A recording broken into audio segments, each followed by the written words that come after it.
Dana Brajana Ranjana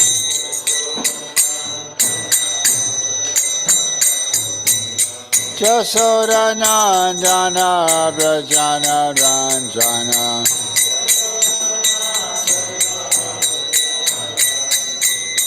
Javunati Ravanachari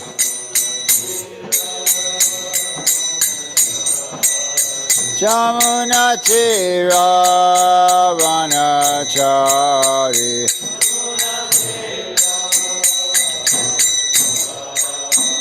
Jaya Radha Madhava Kunja Bihari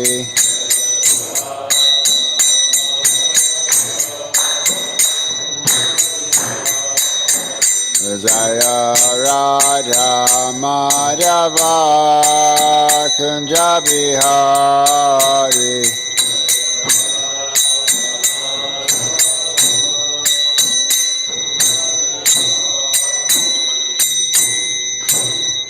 Om Namah Bhagavate Vasudevaya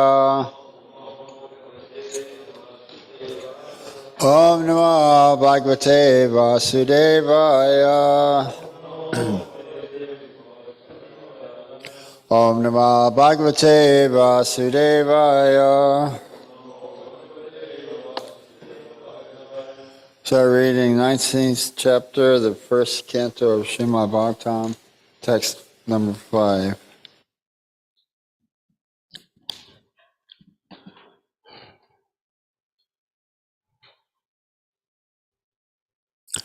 Ato Griheyemam Amum Cha Lokam Brahmarishito Hayataya Pirastat Krishnandri Sevam Adhimanyamana Upavasvat Prayan Amritya Nadam Atovaye Mamamum Chalokam Vimarishito Hitayaya Parastat Krishnangari Seva Marimanyamana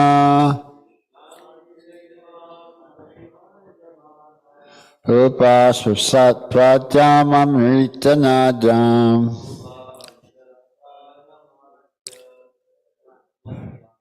Atovaye Mamamum Chalokam Vimarishito Hitaya Parastat Krishnangari Seva Madhimanyamana Upasvatyam Amrita Nadatyam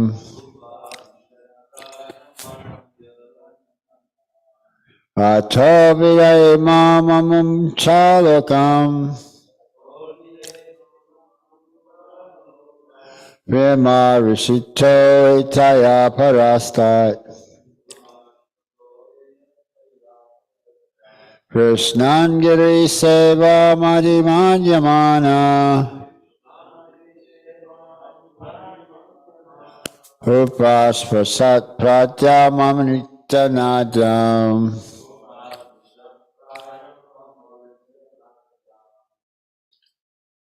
Are you please chant?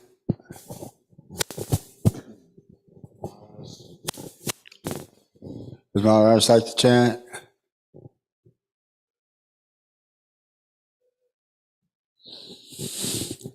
Okay. Ato vihe mamang chalokang Ato vyayamamam chalokam vimarshito heyatoya purastat vimarishito itaya parastat Krishnangri sevam adhimanyamana Krishnan giri sevam abhinyan mamana Upavishat prayamamarchanajam Uparvasat pradyam amritanajam Ato vihaye mamamum chalokam Ato vyayamamam chalokam vimarshito heyataya purastat vimarishito itaya parastat Krishnang griv sevam adimanyamana Krishnan giri sevam abhiyamamana Upavishat prayamamartyal nadyam Rupavasat pradyam amritanajam Ato vihaye mamamum chalokam Ato vyayamamam chalokam vimarshito heyataya purastat Vimarishito itaya parastat Krishnang griv sevam adimanyamana Krishnan giri sevam adimayamana Upavishat prayam amritya nadyam Rupavasit pradyam amritanajam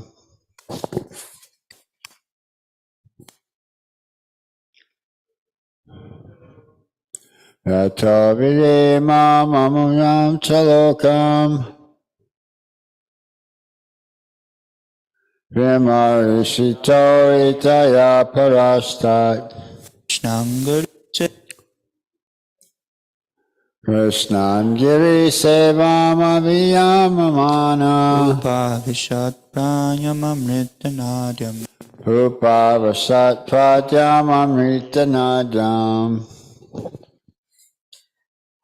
Ato vihaye mam amum chalokam Ato vihimamamam chalokam Vimarsito heyataya purastat Vimarishito itaya parastat Krishnan grir sevam adimanyamana Krishnan giri sevam adivanyamana Upavisat prayam amartya nadyam Upayasvat pradyam amritanajam Ato vihaye mamamum chalokam Ato vyayamamam chalokam vimarshito heyataya purastat Vimarishito itaya parastat Krishnang sevam adhimanyamanam Krishnan giri sevam adimayamana Upavishat prayamamartya nadyam Rupavasat pradyam amritanajam. Was that everyone? Anyone like to chant online or everyone chanted? Okay, so we'll do the word synonyms. Okay. Ato, thus, vihaya, giving up. Imam, this. Amum, and the next. Cha, also. Welcome, planets. Vimarishito, all of them being judged. Hetaya, because of inferiority. Parastat, herein before. Krishna Angiri, the lotus feet of the Lord, Shri Krishna. Sevam, transcendental loving service. Adhimanya Manaha,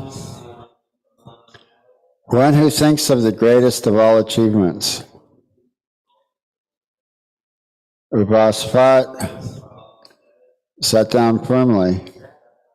Prayam, for fasting. Amrita Nadyam, on the bank of the transcendental river, the rivers or the Jamuna. Translation and purport by His Divine Grace A.C. Bhaktivedanta Swami Srila Prabhupada. Maharaj Parikshit sat down firmly on the banks of the Ganges to concentrate his mind in Krishna consciousness, rejecting all other practices of self-realization, because transcendental loving service to Krishna is the greatest achievement, superseding all other methods. Purport. For a devotee like Maharaj Parikshit, none of the material planets, even the topmost Brahmaloka, is as desirable as Goloka Vrindavan, the abode of Lord Sri Krishna, the primeval Lord and original personality of Godhead.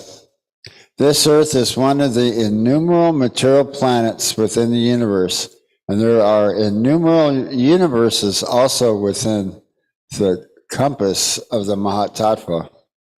The devotees are told by the Lord and his representatives, the spiritual masters or acharyas, that not one of the planets within all the innumerable universes is suitable for the residential purposes of a devotee. The devotee always desires to go back home, back to Godhead, just to become one of the associates of the Lord in the capacity of servitor, friend, parent, or conjugal lover of the Lord, either in one of the innumerable Vaikuntha planets or in Goloka Vrindavan, the planet of Lord Sri Krishna.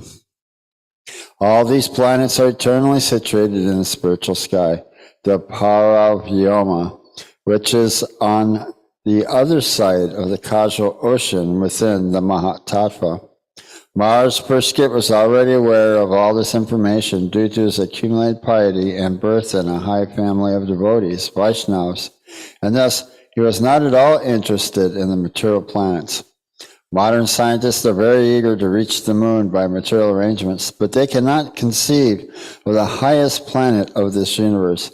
But a devotee like Maharaj Parikshit does not care a fig for the moon, or, for that matter, any of the material planets. So when he was assured of his death on a fixed date, he became more determined in the transcendental loving service of Lord Krishna by complete fasting on the bank of the transcendental river Jamuna, which flows down by the capital of Hastinapur in the Delhi state. Both the Ganges and the Jamuna are Amrita, transcendental rivers, and the Jamuna is still more sanctified for the following reasons. So that's really nice. So Prabhupada was mentioning so many different ways that a saintly person even purifies the holy place of pilgrimage. So Sukadeva Goswami, he's going to be coming there, so he's the Mahabhagavats, and so they're Bhagavat means opulence is Bhagavat. Jai Gaura Nitai Ki Jai.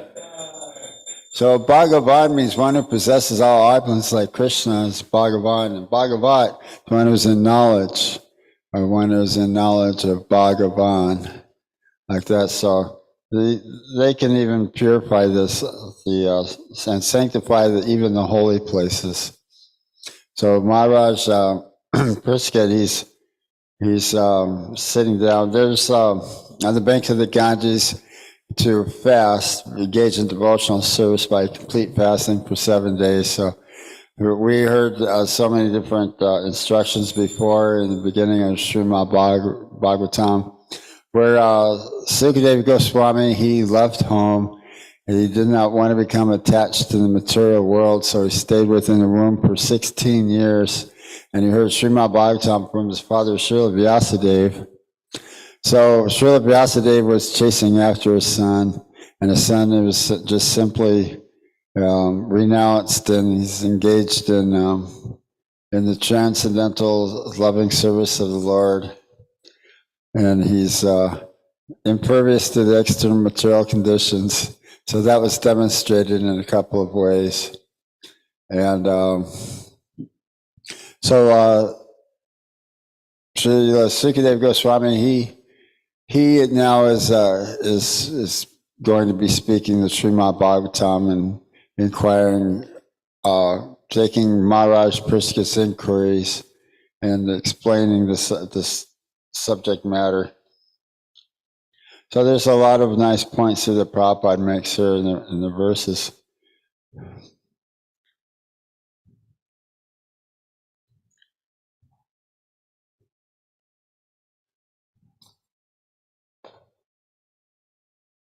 Yeah, so that's a good point too, is that the universe is a lot more larger, or a lot more to it than what they're trying to perceive.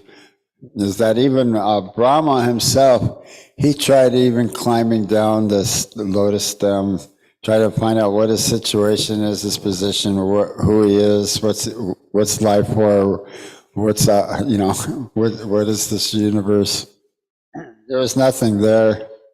So I believe it was even for a millennium, for a really long time, like even for a day or of Brahma. It's like in a millennium. So he went back up to the lotus stem, and that's where he heard from within his heart the inspiration, tapa, perform austerities, and like that. And saw the divine vision of the Goloka Vrindavan planets. So it's really nice. Rishi, he mentioned the other day that Goloka, that's the residence of the cows, planet of the cows. Goloka Vrindavan.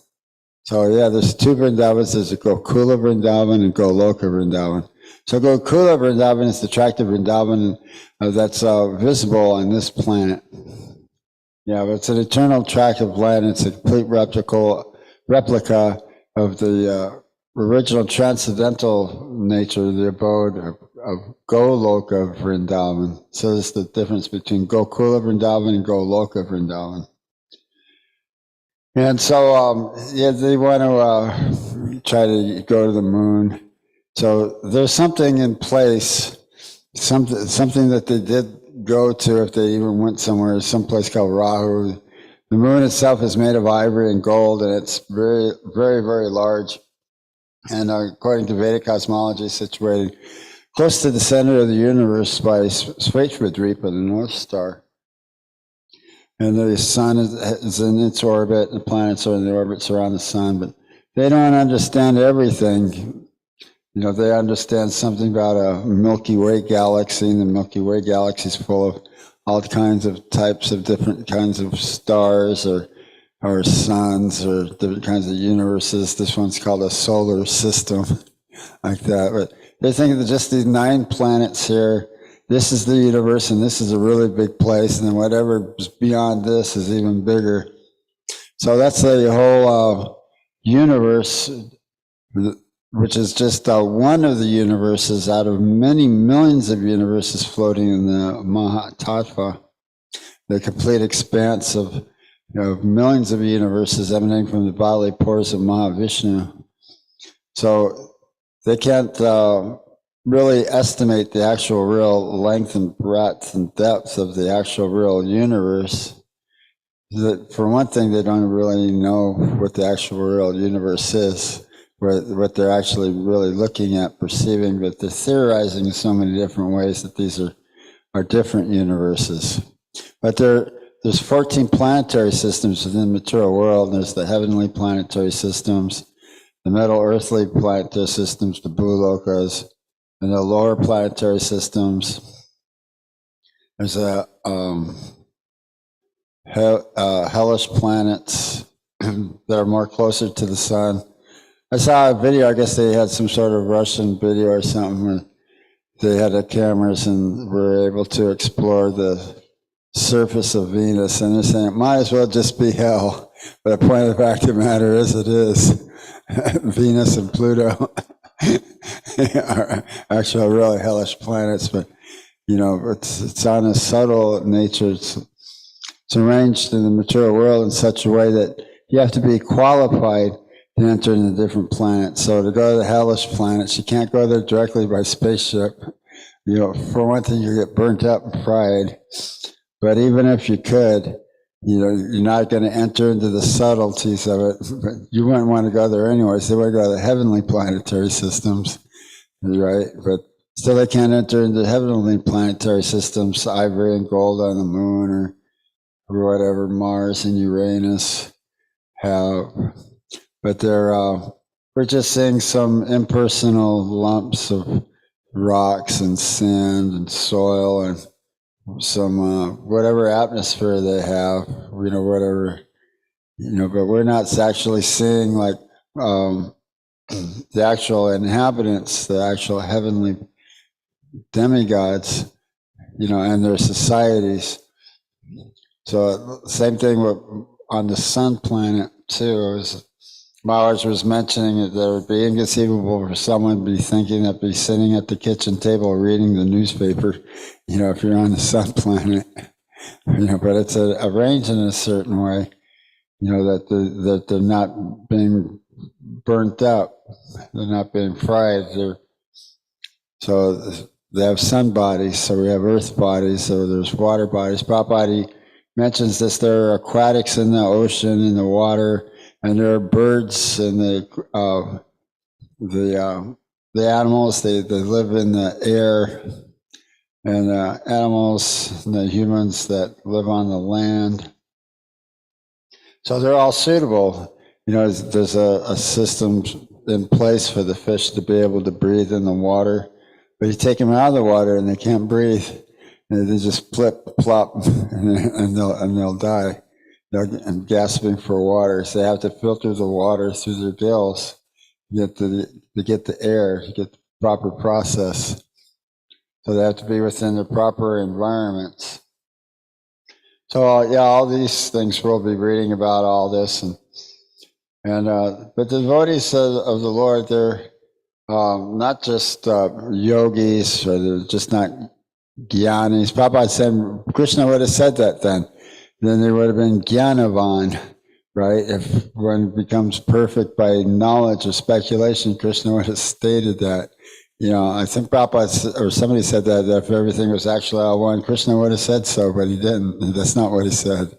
He said, not Twamasi, it's like you, me, and all these kings. They're existing now. We existed in the past. We will continue to exist in the future. Like that. So Krishna wouldn't be saying like you, them, and I, if everything was all one. But that's the attempt to become one with the supreme moksha, dharma, artha, kama, moksha. They're material propensities. But they actually be extracted from matter and going to the highest, topmost spiritual planet, Goloka Vrindavan, to being a devotee. And devotee is higher and more powerful than any jnanis or yogis or any speculators or philosophers or philanthropists, and especially any politicians. So it's engaging in devotional service, which is the actual real subject, the real actual subject matter, where everything else that does not include information or knowledge or the pastimes of the Supreme Personality of Godhead is simply illusion. It's the subject matter for the crows, or there's the subject matter for the swan-like persons. So the swans, they can extract milk from water. If milk, someone poured milk in the river, they can extract the milk. So they can extract the good things from a dirty place. So swan-like persons, they're only attracted to the lotuses and and the milk. So there's like the pure devotee is a swan-like person. He's only attracted to hearing of the pastimes of the Supreme Personality of Godhead, not wasting his time hearing other rubbish, Gramya Katha. There's like heaps of novels and newspapers, and what do they play? Chess and checkers, play golf, right? Discuss the ball game or the statistics on hits and runs. Right, the ball game from like 1947. So I don't care. I wasn't even born then. Right? How many hits Babe Ruth has? So they know everything. They have all the statistics on all the players now and in the past. So it's so much useless information. So useless Gramya Kata. So that's like the subject matter for the crows, the meeting places of the crows. So Prabhupada says, so don't get together and the crows, they go like, ha, ha. So don't get together in the meeting of the crows, but meet with the swans, the Bhagavats, and hear about the Bhagavan, and make your life perfect by hearing from the proper source, the proper subject matter for the proper source. So that's the questions to the inquiries of Maharaj Persky is like, what is the subject matter here where one is about to die? So that's Srimad Bhagavatam, and they're discussing which type of sacrifice should be performed now that the age of Kali is coming upon us. You know, we're going to sit here and perform a sacrifice. So they all agreed that the best sacrifice to hear is to hear Srimad Bhagavatam. And that will purify the age of Kali, that in this age of Kali, men are short-lived, unfortunate, unlucky, devoid of knowledge, right? You're simply just involved in the modes of ignorance and passion. And as the Kali Yuga progresses, Prabhupada was stating that Srila Vyasadeva, he described the general characteristics of the age of Kali. And that's in the, was it in the 11th canto of Srimad Bhagavatam? 11th, 12th canto of Srimad Bhagavatam. So Prabhupada was mentioning at the end of the Kali Yuga, Lord Kalki comes and just swiftly, swift of mind, just kills all the demons, all the demons that are left, and commences a new Satya Yuga.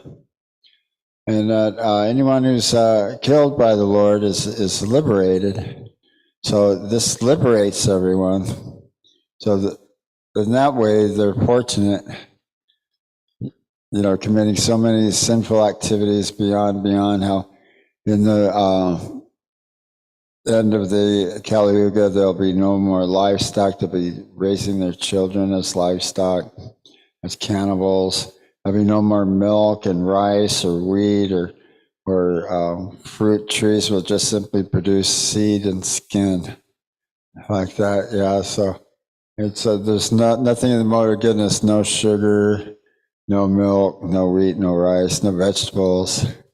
So it's just simply hellish condition. And so we're fortunate that even in the thick of it, you know, so much Rajas and Tamas, the things aren't as hellish yet. But although it's really pretty strange, you know, we're thinking now about the reason why they wanted to ban abortions is, and I was kind of wondering why they were doing this, why they were kind of going back on this anyways, but it's kind of like, okay, well, this is a good idea, but I was going, you know, I bet you there's something up with this, and I bet you it's all about elections. The president is up for election, and he signed a executive order that these people can have their abortions. So they create, Papa was saying this, they like anxiety. They create some sort of impossible system and put everyone in anxiety and then solve the problem. Say, okay, great, we're your heroes. Your problem solved. So this is they're doing, Prabhupada, he was saying that they have a war as a diversion to divert everyone's mind away from what they don't want you to see, smoke and mirrors. You know, so they have a war. This is what they want you to see and know and hear about, like that. So they're, yeah, unfortunate, short-lived, you know, Gramya Kata, you know, no actual real knowledge of transcendence. In fact, the first verse of this was Ato Brahma Gyanasa. Now's the time to discuss what is Brahman, like that. Come out of the darkness and come into the light. So come out of the darkness of sinful activities and out of the ignorance of no knowledge or information of Krishna, and receive this information about Krishna. Prabhupada was saying we have Krishna's form, we have his address, We know who his friends are, we know what he does.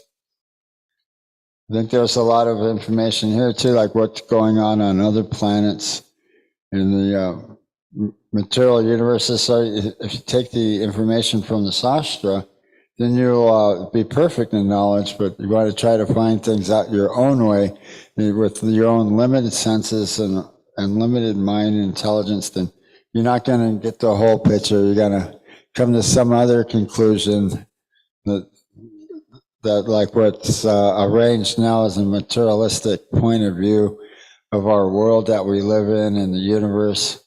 I guess, what was it, William Shatner, he was saying, well, you know me best as Captain Kirk. They wanted to sign something. He said they're getting together to have a summit. They're going to decide whether or not to have environmental issues and protect the planet, or just forget all that and just let the planet go. Like that. So this is what they do. They're making their home a graveyard like that, you know. That so many animals, they're extinct, endangered species, or so many animals are dying daily, hundreds of thousands, just all over the world dying daily. And now so many people are dying. So Prabhupada, he was saying they haven't solved the problems of dying. They can't make man live forever, or they haven't yet, or they haven't been able to create life. Prabhupada said, we'll even supply you the chemicals, show us how to make life. Jai Gora Nitai Ki Jai. So this they can't do is just simply bluffing. They're just accelerating death. They're accelerating disease and death, and saying that everything is like, yeah, it's okay, we'll have a big program for that. You know, so many contraceptives and so many medications for STDs and but Prabhupada was saying, he was saying, just like a thief, he hears that stealing's not good and he can go to jail, but he still continues to steal. And Prabhupada was saying like that too, a very lusty man, he knows their diseases, he gets a disease, you go to the doctor, then again performs the same activity again that made him sick. So these are the rascals. They don't have any better engagement, or they're directly against the supremacy of the Supreme Personality of Godhead, you know, and very, very opinionated on that, you know, but they blaspheme the real religion and follow a made-up, manufactured religion. So the Varnashram Dharma, this is what's called Sanatan Dharma. It's eternal. It's the eternal occupation of the living entity of the soul. And it's not a belief or a religious practice, but it's a practical explanation and practice of engaging in devotional service to dovetail, to become very much intimately associated with the Supreme Lord. It's a science, you know, not like a belief or a practice or some lip service, but to become detached from matter and become attached to the transcendental loving service of the Supreme Personality of Godhead. That for millennia, the Jiva Atma has been in the material world since time immemorial, trying to gratify their senses, following instincts. So now's the time to inquire what is the Supreme, what is Krishna, and how to make your life perfect. The proper medicine, taking Krishna Prasad and chanting Hare Krishna, following the 4 rules of freedom, the 4 regulated rules. So this will free you. The material world is all about that. They were saying, make me a Brahmana. So, okay, no illicit sex, no meat eating, no intoxication, no gambling. So, that's impossible. That's everything our life is all about. So are there any other questions or comments or anything else we can discuss? Do you have a question?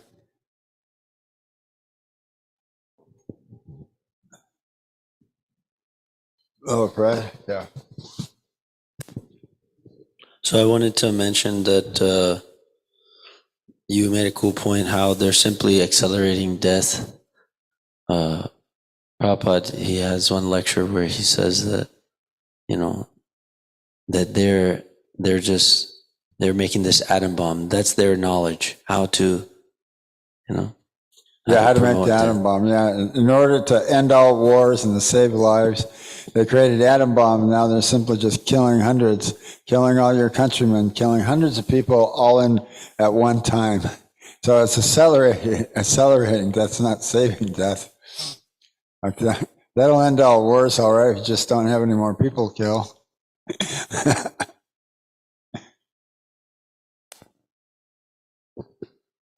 Hare Krishna. Thanks for the nice class, and please accept my humble obeisances. I have a question going back to your the Gokula in Goloka Vrindavan.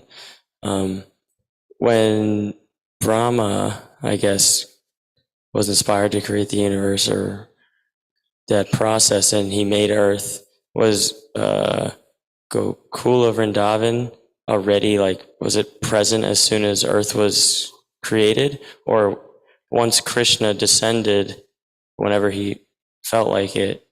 Yeah, it's visible in the material world. We can see it, experience it here on the Burloka, here on the planet Earth.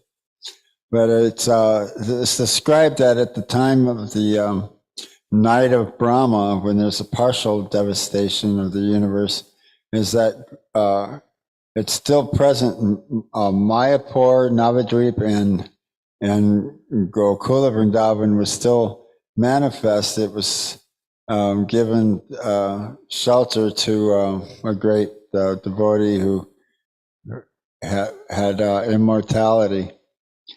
So then it was explaining how these tracts of land are eternal, and it's only just visible within the material world, but these are eternal spiritual tracts of land, like that. So, so then when Krishna comes to the material world, he comes to this planet and performs his activities in the Gokul Vrindavan.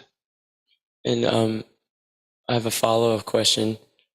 Since it's essentially transcendental, and say like someone who's a Bhagavat, they're basically Vrindavan, and they're bringing Vrindavan everywhere they go, right? So like in the temple here, because His Holiness, we're under the authority of His Holiness, we're basically in like a holy place right now, correct? Or Yeah, Prabhupada was saying that we can all become like these holy tirthas. That's why the 4 rules and regulations are in place, like that, and that we're living the aesthetic lifestyle and giving up our anarthas, anartha nivritti, taking initiation from the spiritual master and studying Srimad Bhagavatam, Bhagavad Gita, and chanting a Hare Krishna mantra under the direction of the spiritual master. Prabhupada was saying that this is the qualification of a devotee, and that such a devotee can purify even the holy places. You have a question? Hare Krishna. Yes, Prabhu. I was wondering, you mentioned something about the heavenly and hellish planets, and how the hellish planets are the ones that are closer to the sun, whereas the heavenly further from the sun. I was just wondering, is this cover all? Does this apply to all the planets? Like anything closer than Earth is considered hellish, anything further is considered heavenly? Oh, no, not necessarily, no. But Maharaj Pursket, he asks Sukadeva Goswami a specific question, because in one description, the sun and the moon and the planets and the earth, they're like to the right side, but then in another description, they're like on the left side. So Maharaj Pursket, he wanted to know about this, so that the universe is constantly in movement, constantly in flux. So it's constantly moving, but I don't think it's a rule that's carved out in stone that hellish planets are just simply closer to the sun. It makes good sense, though. It makes good sense, because there's it's described how there's the fire underneath, like a candle, and the sun above, and the planet's made of copper, and so there's just no relief. There's no shelter, nowhere to get off this hot, burning metal planet like that. So, so it makes sense, that's kind of closer and hotter, but there's, like the entrails are being pulled out by fierce scorpions and tarantulas, and jackals and crows and they make you see it, so, there's, it's got its aspects. So we want to be, Maharaj Brisket, after hearing all these, after the descriptions of the universe, hearing the heavenly planets and the cosmology and the hellish planets, he's saying, he's asking Sukadeva Goswami how to save the mankind from entering into hellish conditions like that. So then Sukadeva Goswami started to describe the pastimes of a Jamil, and now he had, simply by chanting the holy names of Narayan, that he was a pure Brahmana, but he had fallen down. So this as an example of how society can be saved from entering into hellish conditions. Like that, Jamil, he almost wound up in the same fate again. Right, Srimad Bhagavatam, 3rd canto, Kapila Dev, he states regarding adverse fruit of activities of living entities. So he's describing from the process of birth and all through life and committing sinful activities, and then again going to hell as before. But the whole purpose is that they did not become self-realized, but engaged in a life of sense gratification. And identified with the material body with no knowledge of transcendence of the Supreme Personality of Godhead, just the apparent, what may be visual atheistic philosophies of life, the way that things may appear to be, but we're not the material body. So that's the missing point right there, the beginning, so everything from that point is going to all be wrong too, but Taham Brahmasmi, that I'm not this material body, that I'm a spiritual soul, and my duty is to engage in devotional service. And that way we can avoid so much pain and suffering and help so much more pain and suffering from the other living entities and jivas as well. So that's what basically material existence basically means, is suffering. Or Krishna says that the coming and going of the summer and winter seasons is like the happiness and distress and their disappearance in due course, like that. So one must be tolerant that arise from sense perception only, like that. So we don't have to mentally concoct that we're the material body anymore, and all this other stuff kind of goes along with it. Yeah. Then other questions or comments or anything else for any discussion? Okay, Srimad Bhagavatam class ki jai.